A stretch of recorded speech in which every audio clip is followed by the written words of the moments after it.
Mia Guissé tey nag dina leen wax jaar-jaaru Mia waaye nag Mia enfance am fan la ko defee. moom Mia mi ngi juddoo fii nga xam ne nag moom mooy Tamba fa la yaroo fa la màggee fa la jàngee ba am lii nga xam ne nag mooy bac maanaam primaire ba dem fii nga xam ne aussi moom mooy baccalauréat. moom Mia Guissé nag mu nekkee xale nekk Tamba nekkoon na benn xale bi nga xam ne dafa yàgg bëgg affaire wayantu. Mia nag ci la commencé wayantu jël benn son Baaba Maal di ci répété waaye Mia nag li dal artiste jigéen yëpp malheureusement moom daluñu ko moom papaam dëkkaa mës a soutenir maanaam moom yaayam sax moo doon bañ pour mu way xam nga kon c'est le contraire. moom Mia nag dipp mu nekk xale papaam dana ko woon bëgg naa nga def musique waaye li mu bëgg moom mooy nga jàng ba am bac. Mia nag ci la commencé concentré si njàngam di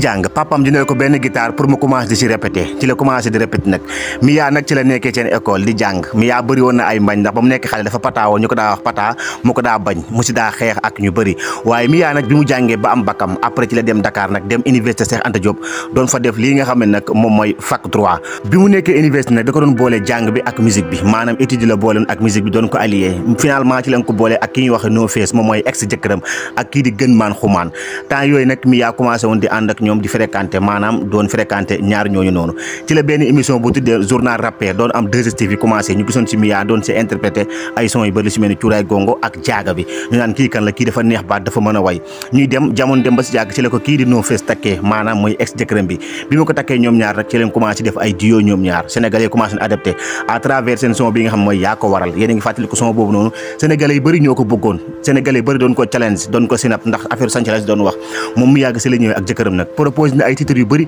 album yu bëri ba dem ci grand théâtre ak ay lii nga xam mooy tournée internationale ak nationale bi Mia Guissé ñëpp xam ko à travers moom ak jëkkëram jamono du sax nag ba si yàgg yàlla weddi maanaam ñoom ñaar ñu tàqali ko Mia daal di indi nag benn Mia new look maanaam Mia bu bees tax bi mu ñëwee nag ñenn ñi bañoon nan waaye ñenn ñi bëgg nan parce que ñëpp nee na la vie artistique c'est comme ça moom Mia ci la ñëwee nag propose ne benn son bees tax bu tudd Idda mën nañu wax ne son boobu sax moom moo lancé Mia ci new lookam bi maanaam Idda boobu noonu dafa ñëw raconté si biiw li nga xam mooy viwu divorce moom ak jëkkëram ji waaye waxaal si ay kàddu di si dënk kii nga xam ne nag moom mooy doomam bu jigéen moom Mia nag indil ñi li nga xam ne mooy la vie est belle ak li nga xamante mooy maa leen gën a pare boobu ba tey ne sénégalais yi ñu ngi koy topp mi ngi def tournée ay international fépp mi ngi koy dem mi ngi dem fi nga xamante ni moom mooy ci sous région bi mi ngi def ay featuring aussi ak li nga xam ne aussi ay artistes yu bëri lu ci mel ni Wally Ballago Seck ak yeneen ndaanaan yi nga xam ne nii gis nañ ko Mia télé Sénégal yëpp ñu ngi invité Mia bëgg a xam jaar-jaar waaye bëgg a xam lan moo indi divorce bii moom Mia nag mi ngi gën a dëgër ndax boobu ba tey ñëpp ñu ngi koy xam mi ngi wax ay kàddu yu jub waaye aussi lépp lu mu def day baalu ak Sénégal yi